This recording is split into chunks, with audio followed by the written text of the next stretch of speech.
Now we've looked at change management, at least in a basic sense. We looked at a huge toolbox that we can use called organizational development. Let's go through and see how we apply them in this field that we call organizational innovation. If you can actually develop an organization that changes as the world around it changes, you're going to be doing a massive amount of work, except for the fact it's going to pay off because you'll be current in your different fields, you'll be innovative and on the cutting edge, and sometimes that thing that's further past the cutting edge we call the bleeding edge. Just depends where you're at. There's a lot of different approaches to innovation. We're going to look at some forces on innovation and how it does for the products, how it does for the processes, and look at the whole aspect of it where we're actually focusing in on what it is to be an innovative organization. Innovative systems, it's a structured approach that helps foster creativity, manage ideas, and transform them into valuable services, products, or processes, something that we can sit down and look at and continually go through and have what we call an organic type of organization. Sometimes you don't want innovation. I don't know about you. If I go into a restaurant, a fast food place, let's say Chick-fil-A over here on the west coast of California, I know what I want. If I go into another Chick-fil-A, it's on the East Coast, I really don't want them innovating my food. I want to have what I want. I don't want them playing games. I don't want them, somebody behind the counter says, oh, well, maybe if I just do this over here, I'll be more creative. No, I don't want creativity. I want the same. We have that, we called that earlier, a mechanistic approach. If I want creativity, I need to have an organic approach. And really, you're looking at a different type of team, a different philosophy corporate-wide as to what you're doing. You're looking for things that will drive growth, enhance competitiveness, always out there and adapting to market changes. To have that, you have to have a different structure. You have to have, instead of an X, Y style, instead of the X style, you have to have more of a Y style management. And you have to pay attention to all those key components of the culture, the processes, the tools, and have the metrics and have a culture of a data-driven culture. That's harder to do, but you have to be able to have what you call a dashboard so people can actually see what's going on in the organization. You have to encourage risk-taking.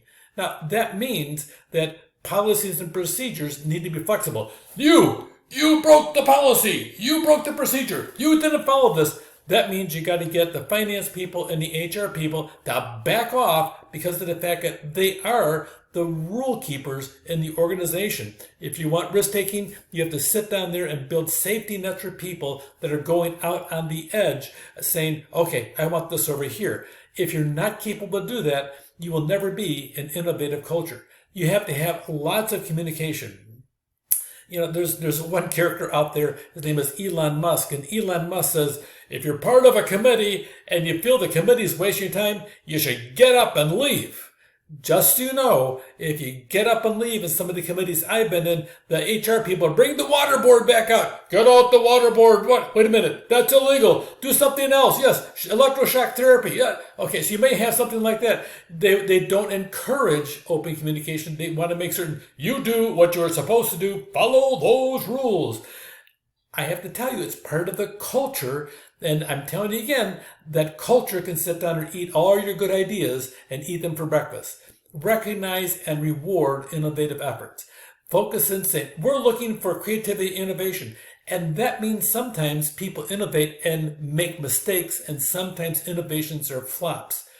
Don't persecute them. Don't fire them. Sometimes those flops are valuable for something that in the near future that'll be highly innovative. And leaders should model and support innovative thinking. Make certain it's out there. These are the tools that you're going to use to sit down and foster it, because just like everything, ethics is top down. A culture of innovation is also top down. If the top prefers keeping the rules so I can monitor and see what's going on, and they have a tight fist and they're holding on to everything, then you will never have a culture of innovation. You'll have a culture of control. You want to have idea generation. On a regular basis on something new, you have brainstorming sessions. If you see the chart behind it, I'm a big fan of sticky notes. You sit down and have all the corny ideas you have out there and you stick them on the wall. And yes, a lot of them aren't feasible, but every once in a while you will find one wild idea that didn't seem to make sense, but got legs on it because of the fact that you could see how the potential was there for innovation. And you look at the evaluation of the idea and then sit down and develop it and have a feedback loop to see how it's going, to have continuous improvement on the ideas. That is all about having a process for creating innovation. A lot of it is massive open communication, but of all things, to have an innovative organization, it is a top-down philosophy that comes through, and you have to make certain that you get the people that are already out there on board to have the shared vision of, I want to have this company become an innovative company, and define what that means. Make certain you provide rewards appropriate and commensurate to the idea of innovation, and you want recognition that this person did this and this person did this. And then make certain you watch the people whose job it is to keep the rules, because it is their automatic nature by the type of work they do to keep everybody in line. Make certain that they're on board with the idea of being innovative and they know exactly what that means. The supporting forces, by the time you're all done, different aspects of it, make certain that you're looking on different things. For example, on driverless cars. Nobody knows how to really create a driverless car. If you look on really autonomous vehicles, there's 5 different levels. And right now, the best ones in the market are at level 3 and level 4. We don't truly have yet the level 5 where the machine can totally operate 100% without any human intervention, but we're getting there. But really, to get there is much longer than anybody thought, because there's so many more problems that have to be really addressed. You now have home construction that's being done with 3D printing. There's actually one in Austin, Texas, where entire neighborhoods are being built using pretty much a 3D printer that prints with cement. And they print the whole walls, and the walls are thicker, and the houses are cooler, and then they hold the heat in when necessary, and they're much different than your houses, and they use a lot less labor, and cost-wise is more effective. So types of innovation, the focus, how far can it go? Are we paying attention to what this is? Here you have really a drone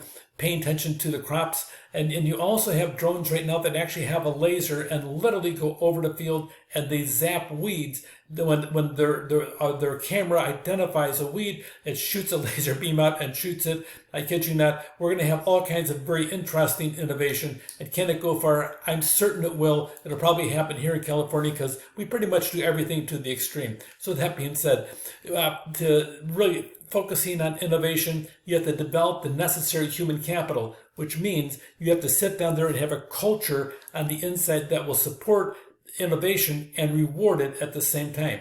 You have to have human resource policies, practice, and procedures. You have to have the appropriate resources and allocate them appropriately to sit down there and develop an innovative system.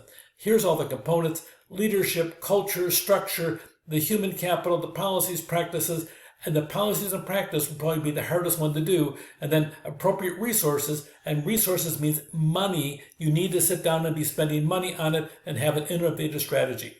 Culture, processes, tools, and metrics. Encourage risk-taking, top down, make sure it's out there, have lots of communication, recognize and reward innovation, and continually make certain that the leadership is out there saying, we are innovative and here's what we've been doing. Wow, this is great. And you really focus in on that aspect of it, and you too can have an organization that really fosters innovation at a high level. Take care.